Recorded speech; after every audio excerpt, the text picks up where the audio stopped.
Hello friends, welcome back to my channel. अगर आपने इस सीरीज़ के पिछले एपिसोड नहीं देखे हैं तो पहले देख लीजिए और मेरे चैनल को सब्सक्राइब करना तो बिल्कुल भी मत भूलिए।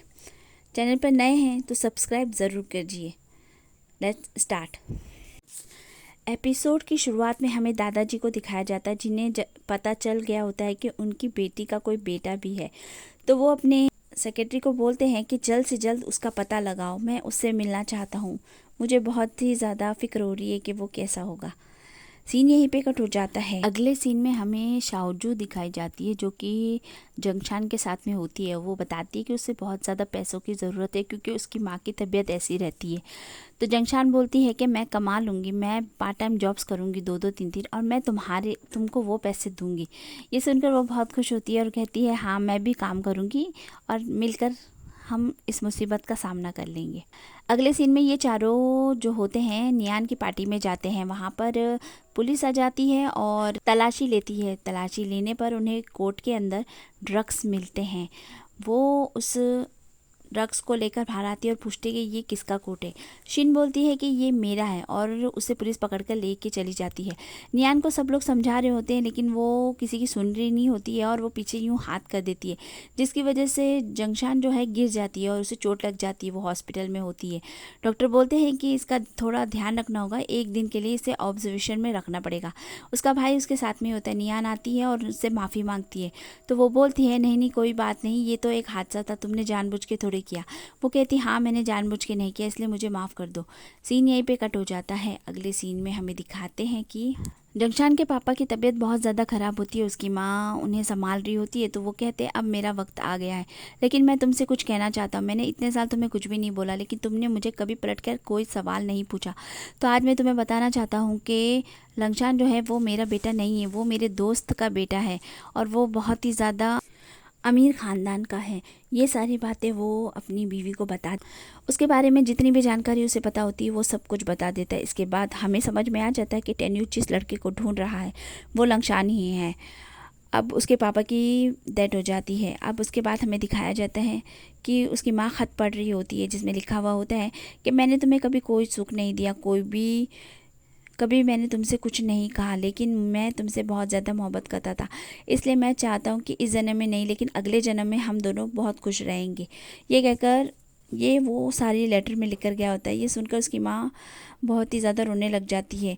अब उसकी माँ की तबीयत भी बहुत ज़्यादा ख़राब हो जाती है। जंगशान अब ठीक हो जाती है। वो जा रही होती है तब वो देखती है कि टेनन जो है वो शाओजू के साथ में होता है। तो उसे सब पता चल जाता है कि जो सारा कार्यक्रम हुआ था वो उसी की वजह से हुआ था।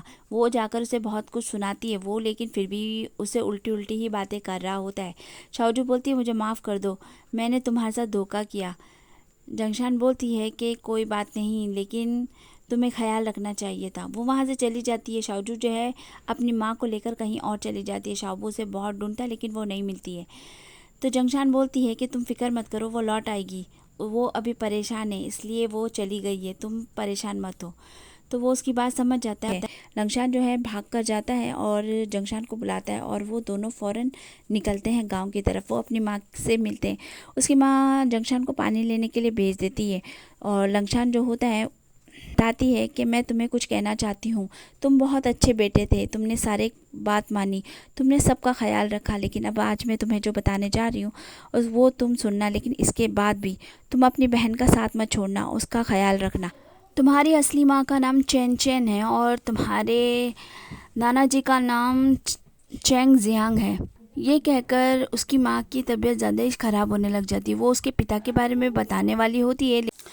जंगशान को उसकी माँ सारी बातें बता देती है। ये सुनने के बाद वो बेचारा शौक में ही हो जाता है। वहाँ पे जंगशान भी आ जाती है और यही उनकी माँ की आखिरी सांस होती है और वो उन दोनों को छोड़कर हमेशा के लिए इस दुनिया से चली जाती है। वो दोनों बहुत ही उदास होते हैं और परेशान होते हैं। अपनी माँ को शुक्रिया अदा करते हैं उनकी ज़िंदगी में आने के लिए और वो वहाँ पर फूल वगैरह रख देते हैं। अभी टेन्यू जो होता है वो वापस आ जाता है। उसे जिंजर का फ़ोन आता है। वो बताता है कि हमें पता चल गया कि वो बच्चा किसी गांव में है। वो गांव का नाम बता देता है। टेन्यू बोलता है कि मैं वहां पर जाता हूं और कोई जानकारी मिले तो मुझे बताना। टेन्यू वहां पर पहुंच जाता है। इत्तेफाक ये होता है कि दोनों वहाँ से निकलते हैं और टेन्यू की एंट्री वहाँ पर होती है। टेन्यू वहाँ उस घर पर पहुँचता है, लेकिन वहाँ ताला लगा हुआ होता है, कोई भी नहीं होता है वहाँ पर। वो जिंजर को फ़ोन करके बोलता है क्या तुमने मुझे सही एड्रेस दिया था?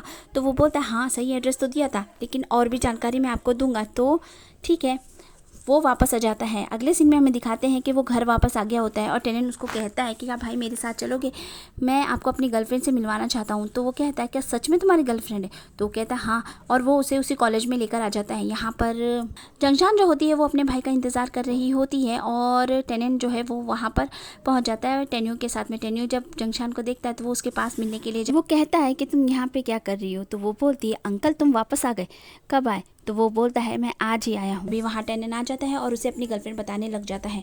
वो मना करती है तो वो बोलता है कि मैंने कहा था ना कि ये मुझसे नाराज़ है। टेन्यू बोलता है क्या मजाक चल रहा है, तुम्हें समझ में नहीं आ रहा? तो वो बोलता है कि ये झूठ बोल रही है, मैं और ये दोनों सच में एक साथ ही हैं, इसने मुझसे वादा किया था कि हम साथ में रहेंगे। तो जंगशान बोलती है क्या तुम मुझे नहीं जानते? तो बताओ। ये सुनने के बाद टेन्यू अपने भाई को ही बोल रहा होता है कि चलो यहाँ से। तो वो कहता है कि मैं क्यों जाऊँ यहाँ से? वो बोलता है आपको मेरी बात पे यकीन नहीं है भाई, क्या आपको इस लड़की की बात पे यकीन है?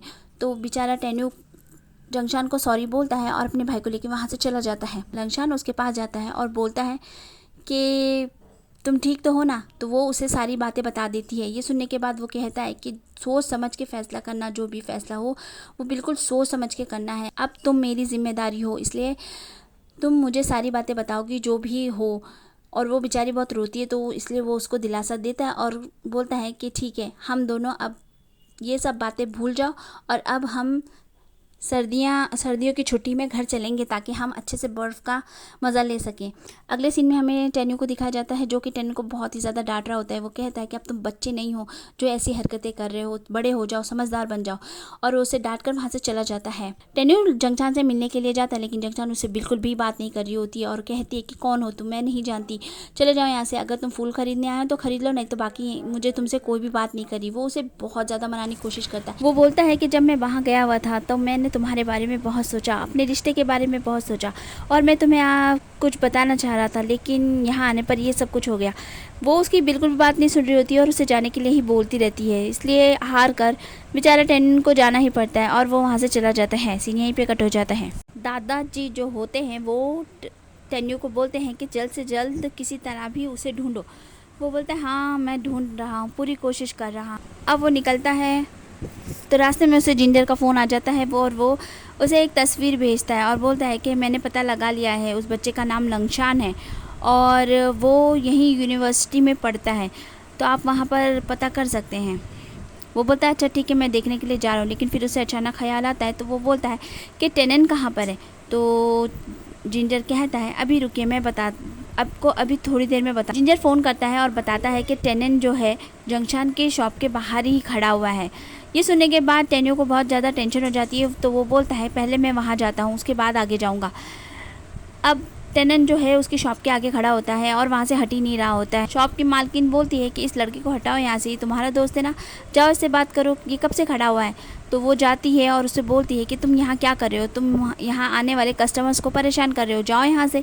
तो वो बोलता है नहीं जाऊँगा जब तक कि तुम हाँ नहीं बोल देती। तो वो बोलती है तुम पागल हो गए हो क्या, अभी मैं पुलिस को फ़ोन करती हूँ। तो उसके साथ में जो आदमी होता है वो उसे पकड़ रहा होता है कि ना वो पुलिस को फ़ोन ना करे। तभी वहाँ से लंगशान और शाओबू आ जाते हैं। शाओबू भी उनसे लड़ने लग जाता है और वो लोगों के बीच में लड़ाई हो जाती है। लंगशान बेचारा उन लोगों की लड़ाई को रोक ही रहा होता है, तभी उसे धक्का लग जाता है और वो जाकर गिर जाता है। सारे फ्लावर पॉट वगैरह सब उसके ऊपर ही गिर जाते हैं और उसके सर से खून बहना शुरू हो जाता है। सीन यहीं पे कट हो जाता है। अब अगला सीन हमें हॉस्पिटल का दिखाया जाता है।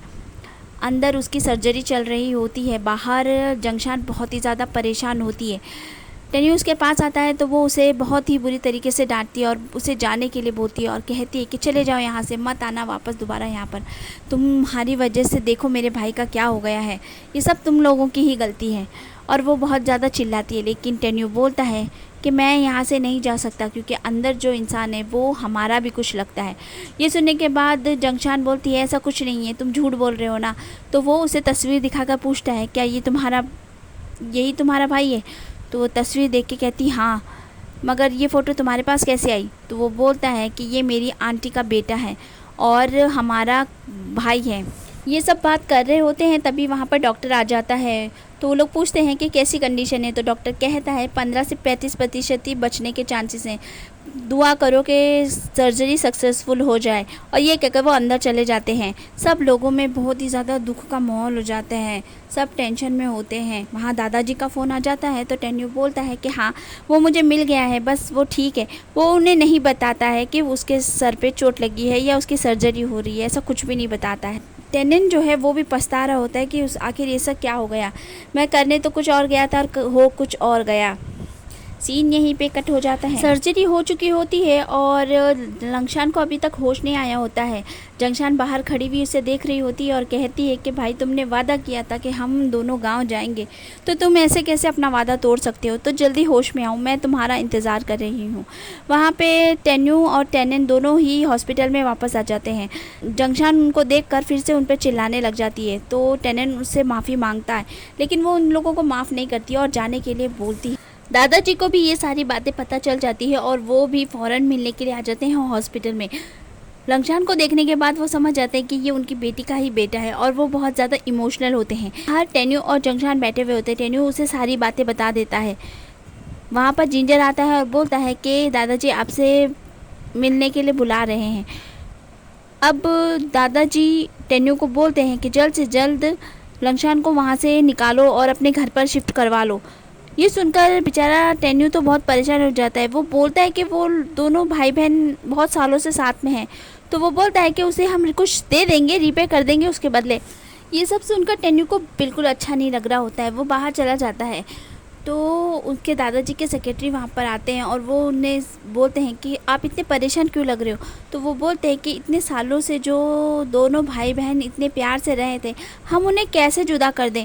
मुझे बिल्कुल भी समझ में नहीं आ रहा कि मैं क्या करूं। दादाजी चाहते हैं वो करूं तो मैं किसी का दिल तोड़ दूंगा और ये मैं बिल्कुल भी नहीं चाहता हूं। तो वो बोलते हैं कि ऐसा कुछ नहीं होगा, दादाजी को समझना पड़ेगा, दादाजी ज़रूर समझ जाएंगे, तुम कोशिश तो करो। बेचारा टेन्यू उलझन में होता है, इसलिए वो कुछ भी नहीं बोल रहा होता है। आगे हमें दिखाते हैं कि लंगशान को होश आ जाता है और वो अपनी बहन को पहचान लेता है और वो उसे बोलता है कि तुम रो रही थी। तो वो बोलती है कि नहीं मैं नहीं रो रही थी, मगर आप ठीक है ना। वो बोलता है हाँ मैं ठीक हूँ, बस सर में थोड़ा दर्द हो रहा है मुझे। और सीन यहीं पे कट हो जाता है। फ्रेंड्स वीडियो होता है ख़त्म। अगला वीडियो जल्दी लाऊंगी। अगर आपको मेरा वीडियो पसंद आया तो मेरे चैनल को सब्सक्राइब तो ज़रूर कर लीजिएगा। Bye bye.